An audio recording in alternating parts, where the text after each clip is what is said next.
Hello student, KJ knowledge hub के YouTube channel में मैं कन्हैया जी पांडे आपका स्वागत करता हूं।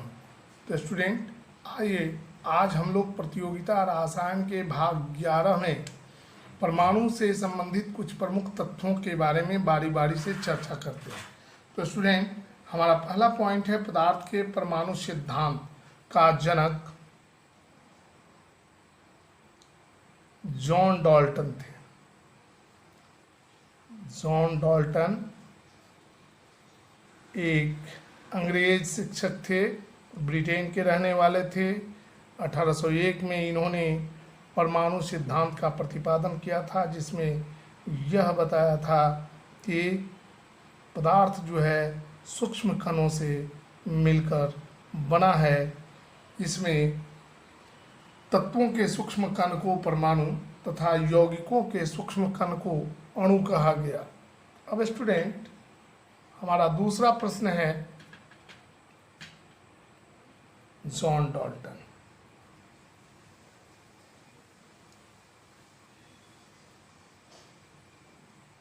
अठारह सौ एक में इस सिद्धांत का प्रतिपादन किया गया था। हमारा दूसरा पॉइंट है इलेक्ट्रॉन के खोजकर्ता। 1897 में जे थॉमसन ने कैथोड विसर्ग नली का प्रयोग किया था, जिसमें कैथोड किरण के बारे में उन्होंने पता लगाया था और उसके एक कण का नाम इलेक्ट्रॉन रखा गया था। जे थॉमसन ने इलेक्ट्रॉन की खोज की थी। थॉमसन।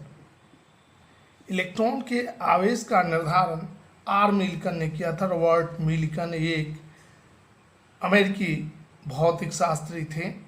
आर मिल्कन ने 1924 में मिल्कन के द्वारा जो है एक प्रयोग किया गया था, जिसका नाम तेल बूंद प्रयोग है। और इस प्रयोग के आधार पर आर मिल्कन ने जो है इलेक्ट्रॉन के आवेश के बारे में हमें जानकारी दी थी। एक और वैज्ञानिक थे आर मिल्कन के साथ, उनका नाम था हार्वे फ्लेचर। इन दोनों ने मिलकर के इलेक्ट्रॉन के आवेश का निर्धारण जो है तेल बूंद विधि के द्वारा किया था। इलेक्ट्रॉन के तरंग प्रकृति के खोजकर्ता जो थे वे थे द ब्रोगली। द ब्रोगली जो थे एक फ्रांसीसी वैज्ञानिक थे। द ब्रोगली ने आइंस्टीन के सापेक्षतावाद सिद्धांत के समीकरण =mc² और प्लांक्स के समीकरण =hv के द्वारा जो है इलेक्ट्रॉन के तरंग के प्रकृति की खोज की थी। स्टूडेंट, द्वैत प्रकृति। इलेक्ट्रॉन एक ऐसा मौलिक कण है जिसकी प्रकृति द्वैत होती है। तो इससे संबंधित जो सवाल पूछा जाता है वह कौन सा मौलिक कण है जिसमें द्वैत प्रकृति पाई जाती है, तो द्वैत प्रकृति पाया जाने वाला कण जो है, पार्टिकल मौलिक कण जो है, वह इलेक्ट्रॉन है। इलेक्ट्रॉन एक ऐसा कण है जिसमें द्वैत प्रकृति पाई जाती है। हमारा अगला टर्म जो है हाइड्रोजन परमाणु के सापेक्ष इलेक्ट्रॉन का द्रव्यमान जो है 1/1840 होता है। मतलब एक तरफ अगर हाइड्रोजन परमाणु को रखा जाए और दूसरे तरफ इलेक्ट्रॉन को चढ़ाया जाए तो 1840 इलेक्ट्रॉन दूसरे तरफ चढ़ते हैं।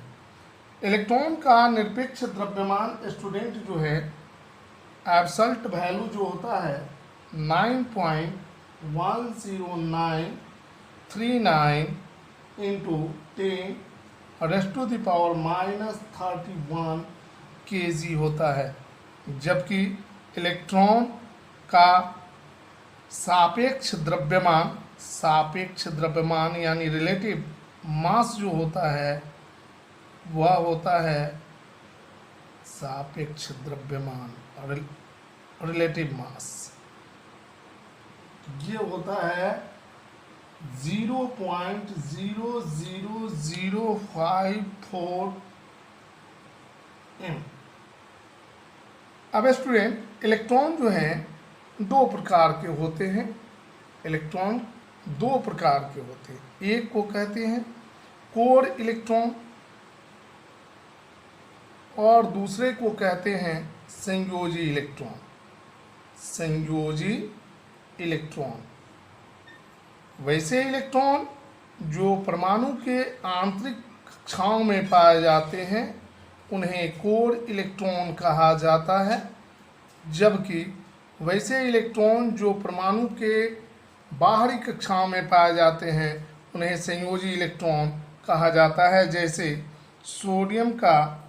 सोडियम में जो है 10 कोर इलेक्ट्रॉन है और एक जो है संयोजी इलेक्ट्रॉन है। तीसरे ऑर्बिट में 1 इलेक्ट्रॉन, दूसरे और पहले ऑर्बिट में 2 इलेक्ट्रॉन और दूसरे ऑर्बिट में 8 इलेक्ट्रॉन होते हैं। तो पहले ऑर्बिट और दूसरा ऑर्बिट जो है सोडियम का आंतरिक कक्षा है, जबकि तीसरा ऑर्बिट जो है उसकी बाहरी कक्षा है।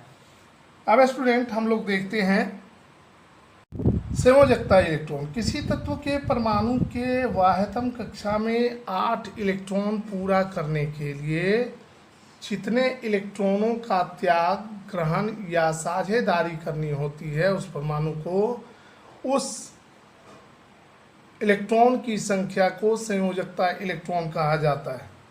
जैसे मैग्नीशियम का इलेक्ट्रॉनिक कॉन्फ़िगरेशन लिख देते हैं हम, तो 1s2 2s2 2p6 3s2 होता है। अगर मैग्नीशियम अपने आउटर मोस्ट ऑर्बिट यानी तीसरे ऑर्बिट से 2 इलेक्ट्रॉन का त्याग कर दे तो मैग्नीशियम के बाहरी कक्षा में इलेक्ट्रॉनों की संख्या 8 हो जाएगी और इसका जो इलेक्ट्रॉनिक विन्यास है इसके नज़दीकी अक्रिय गैस नियॉन के जैसी हो जाएगी। तो मैग्नीशियम की वैलेंसी क्या होगी? मैग्नीशियम की वैलेंसी 2 होगी। इसी प्रकार एल्युमिनियम की वैलेंसी 3 होगी, पोटेशियम की वैलेंसी 1 होगी, कैल्शियम की वैलेंस संयोजकता जो है वह 2 होगी, क्लोरीन का वैलेंस जो है 1 होगा, 7 electron chlorine, fluorine, bromine, iodine, इन सब के आउटर मोस्ट ऑर्बिट में 7 इलेक्ट्रॉन होते हैं और इसको 8 इलेक्ट्रॉन पूरा करने के लिए 1 इलेक्ट्रॉन की आवश्यकता होती है। तो इसकी वैलेंसी जो है 1 होती है। तो वैलेंस इलेक्ट्रॉन और वैलेंसी इलेक्ट्रॉन में थोड़ा सा अंतर होता है। किसी तत्व के परमाणु के बाहरी कक्षा में पाए जाने वाले इलेक्ट्रॉन को संयोजी इलेक्ट्रॉन कहते हैं, जबकि किसी तत्व के आउटर मोस्ट ऑर्बिट में बाहरी कक्षा में 8 इलेक्ट्रॉन पूरा करने के लिए किसी तत्व के परमाणु के द्वारा त्यागे गए या ग्रहण किए गए यानी लूज किए गए या गेन किए गए या पार्टनरशिप करके जो अपने नज़दीकी अक्रिय गैस जैसी इलेक्ट्रॉनिक व्यवस्था प्राप्त करने के लिए जो इलेक्ट्रॉनों की संख्या होती है उसे संयोजकता इलेक्ट्रॉन कहते हैं। अब स्टूडेंट हम लोग देखते हैं प्रोटॉन की खोज। प्रोटॉन की खोज के बारे में 1886 में गोल्डस्टीन ने जो है एक प्रयोग किया था, विसर्ग नलिका। तो प्रोटॉन की खोजकर्ता जो थे, प्रोटॉन खोजकर्ता इसके थे गोल्डस्टीन,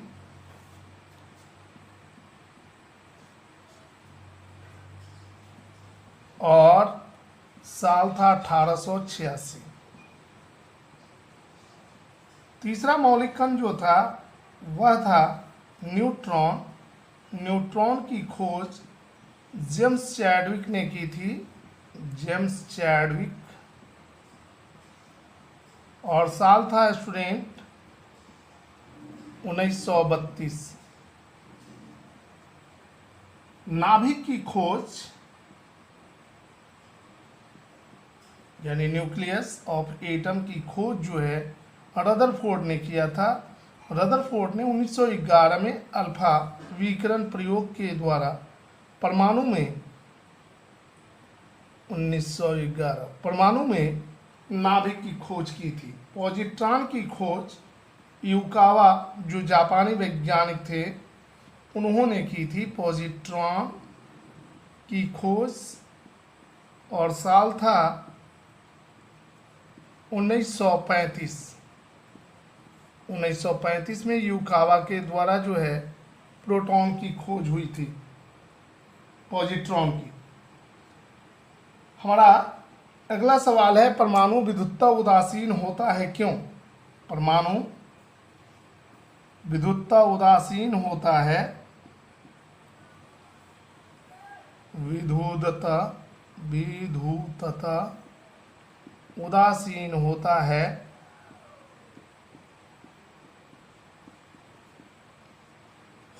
है क्योंकि परमाणु के नाभिक में जितने धन आवेशित कण यानी प्रोटॉन होते हैं, क्योंकि परमाणु के नाभिक में उपस्थित प्रोटॉनों की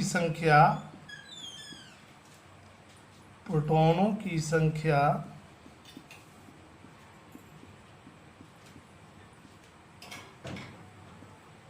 उसके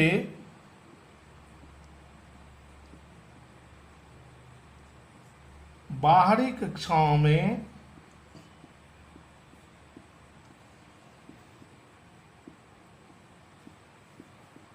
उपस्थित इलेक्ट्रॉन, जो ऋण आवेशित कण होता है, उपस्थित इलेक्ट्रॉनों की संख्या के बराबर होती है। यही कारण है कि परमाणु विद्युतता उदासीन होता है।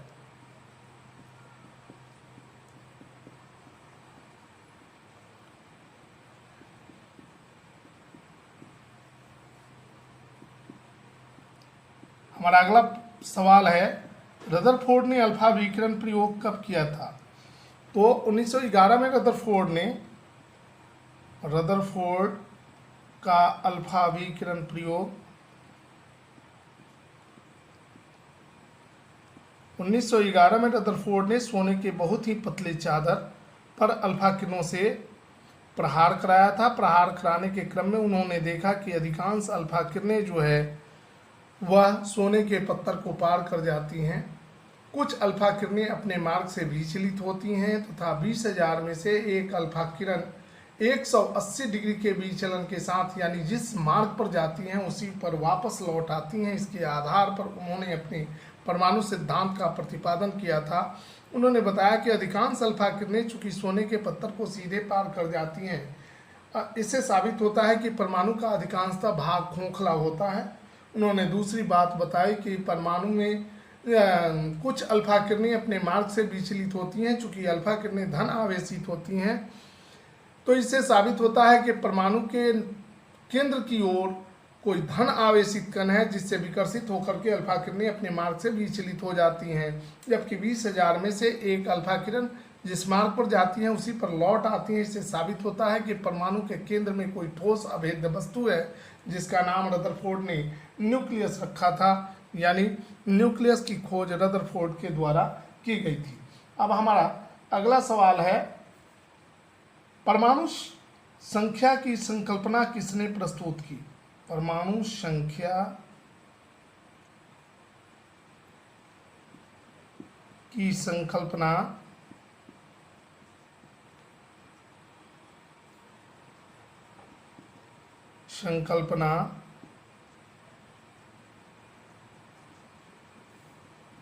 मोसले ने 1913 में प्रस्तुत की थी। 1913 में प्रस्तुत की थी।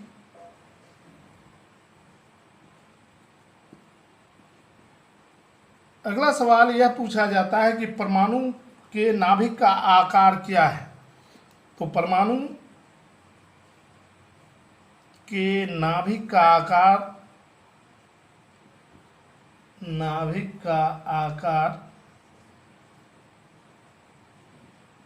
10⁻⁻15 मीटर होता है, जो परमाणु की तुलना में बिल्कुल नगण्य होता है। परमाणु का आकार कितना होता है? तो परमाणु का आकार 10⁻⁻15 -10 मीटर होता है। अब स्टूडेंट हम लोग आगे देखेंगे। परीक्षाओं में पूछे जाने वाले प्रश्न स्टूडेंट जो है इस प्रकार होते हैं, परमाणु के नाभिक में उपस्थित मौलिक कण कौन कौन से हैं? तो उत्तर होगा प्रोटॉन और इलेक्ट्रॉन, प्रोटॉन और न्यूट्रॉन, प्रोटॉन और न्यूट्रॉन जो है परमाणु के नाभिक में पाए जाते हैं।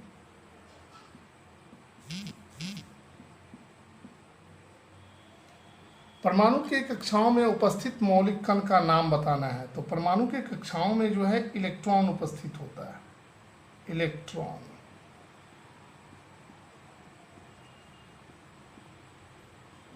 अगला टाइप जो है परमाणु में उपस्थित मौलिक कणों में से कौन सा कण मौलिक कण जो है आवेशहीन और अस्थायी होता है? तो इसका उत्तर होगा स्टूडेंट न्यूट्रॉन। न्यूट्रॉन एक ऐसा मौलिक कण है जो अस्थायी होता है और आवेशहीन होता है। किसी परमाणु में कौन कौन से कणों की संख्या समान होती है? तो परमाणु के दो मौलिक कण प्रोटॉन और इलेक्ट्रॉन की संख्या स्टूडेंट जो है समान होती है, प्रोटॉन और इलेक्ट्रॉन।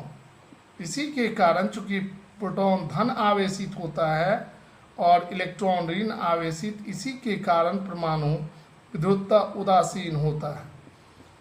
आयन क्या है? विद्युत आवेश युक्त परमाणुओं के समूह को आयन कहते हैं। विद्युत आवेश युक्त परमाणुओं के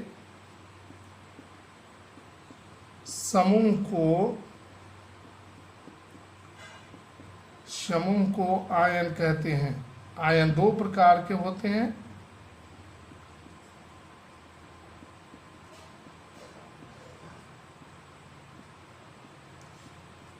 एक धन आयन होता है और दूसरा ऋण आयन, यानी एक पॉजिटिव चार्ज और एक नेगेटिव चार्ज। अगला सवाल है परमाणु भार का आधुनिक आधार किस तत्व को माना गया है? तो एटॉमिक मास यूनिट को ज्ञात करने के लिए आधुनिक समय में वर्तमान काल में कार्बन 12 के 12वें भाग को जो है एटॉमिक मास यूनिट माना गया है। तो हमारा उत्तर होगा कार्बन 12 परमाणु। कार्बन के 3 समस्थानिक पाए जाते हैं, कार्बन 12, कार्बन 13 और कार्बन 14। तो कार्बन 12 जो है आधुनिक आधार है परमाणु भार का। हमारा अगला टर्म है वह कौन सा परमाणु है जिसमें न्यूट्रॉन नहीं पाया जाता है? तो हाइड्रोजन के 3 समस्थानिक इस सृष्टि में पाए जाते हैं, प्रोटियम, ड्यूटोरियम और ट्रिटियम। H11 को प्रोटियम कहते हैं। प्रोटियम में कोई न्यूट्रॉन नहीं पाया जाता है। प्रोटियम ये हाइड्रोजन का समस्थानिक है। कक्षाओं में इलेक्ट्रॉनों की स्थिति के बारे में जानकारी देने के लिए अफबाउ के नियम का प्रतिपादन किया गया था। बाउ एक जर्मन शब्द है जिसका मतलब होता है निर्माणकारी। इस सिद्धांत के अनुसार जो है निम्न ऊर्जा स्तरों वाले कक्षाओं में पहले इलेक्ट्रॉन प्रविष्ट करता है, फिर उच्च ऊर्जा स्तरों वाले कक्षाओं में इलेक्ट्रॉन प्रविष्ट करता है। लेकिन हमारे प्रकृति के कुछ तत्व, हमारे पीरियोडिक टेबल के कुछ तत्व ऐसे हैं जो अफबाउ के नियम का पालन नहीं करते हैं। जिसने अफबाउ के नियम के अनुसार इलेक्ट्रॉन जो है लो ऑर्बिट से हाई ऑर्बिट में प्रविष्ट करता है, 5s 6s 7s। पहली कक्षा एक, तो पहले इलेक्ट्रॉन पहली कक्षा में, इसके बाद इलेक्ट्रॉन जो है 2s में जाता है, 2s के बाद इलेक्ट्रॉन 2p में जाता है, 3p 3d 4p 4d 4f 5p 5d 5f 6p 6d 6f 7s 7p 7d और 7f। तो इसके बाद जो है इलेक्ट्रॉन 3s से 3p में जाता है, 3p से इलेक्ट्रॉन 4s में, 4s से इलेक्ट्रॉन जो है 3d में प्रविष्ट करता है, 3d से 4p, 4p के बाद 5s, 5s के बाद 4d में इलेक्ट्रॉन प्रविष्ट करता है, 4d को भरने के बाद इलेक्ट्रॉन 5p में, उसके बाद 6s में, और फिर इलेक्ट्रॉन जो है 4a ऑर्बिटल को भरता है और अंतिम में इलेक्ट्रॉन 7s में प्रविष्ट करता है। लेकिन कुछ ऐसे तत्व हैं जैसे क्रोमियम परमाणु संख्या 24, कॉपर परमाणु संख्या 29, अर्जेंटम परमाणु संख्या 47 यानी सिल्वर, एयू परमाणु संख्या 79, एनबी परमाणु संख्या 41, एमो मेलबोडियम परमाणु संख्या 42 जैसे तत्व जो हैं अब्बाओ के नियम का पालन नहीं करते हैं। इसमें इलेक्ट्रॉन जो है पहले डी ऑर्बिटल को भर करके ही एस में जाता है। अब स्टूडेंट हम लोग देखते हैं वह कौन सा विशिष्ट कण है जिसका नामकरण भारतीय वैज्ञानिक के नाम पर किया गया है। तो आइंस्टीन के एक सहयोगी थे सत्येंद्रनाथ बोस, उन्हीं के नाम पर एक विशिष्ट कण का नाम बोसॉन किया गया है। बोसॉन एक विशिष्ट कण है, इसे गॉड पार्टिकल कहा जाता है। ऐसा मानना है वैज्ञानिकों का कि इसी कण के सहारे जो है संसार में सृष्टि की रचना हुई है। इसी के कारण रुई हल्का है, लोहा भारी है। अब हम लोग देखते हैं स्टूडेंट द ब्रोगली समीकरण क्या है। तो द ब्रोगली ने क्या किया था कि 1924 में फ्रांस के वैज्ञानिक थे, इन्होंने 1924 में आइंस्टीन का जो सापेक्षतावाद का सिद्धांत था, आइंस्टीन ने क्या बतलाया था, E=mc², और मैक्स प्लांक ने दिया था एक थ्योरी E=hv।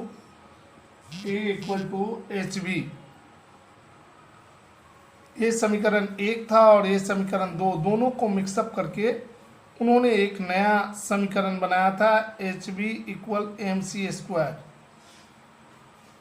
ये समीकरण 3 बना। अब चूंकि v बराबर जो होता है, v यानी वेलोसिटी ऑफ इलेक्ट्रॉन इक्वल होता है velocity of light upon wavelength of electron. तो इसके आधार पर इन्होंने क्या किया कि h जो है प्लांक कांस्टेंट है, h/mv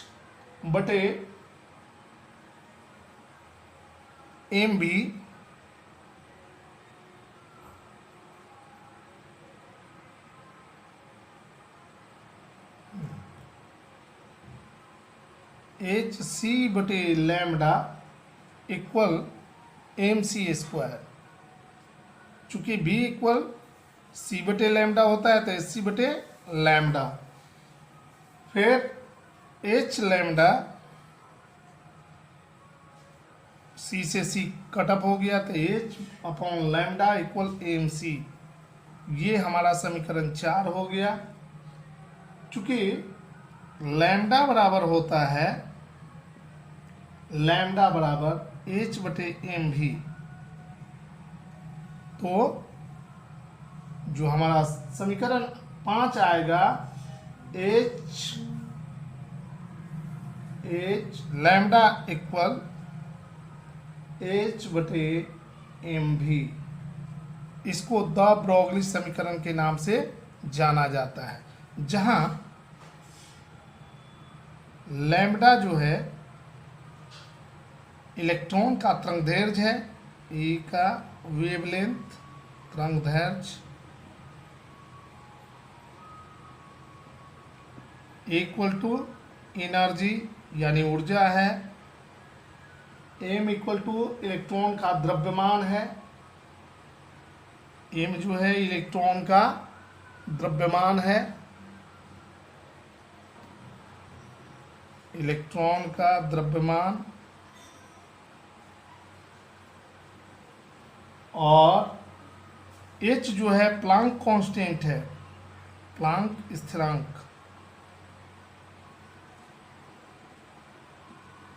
और c जो है प्रकाश का वेग है।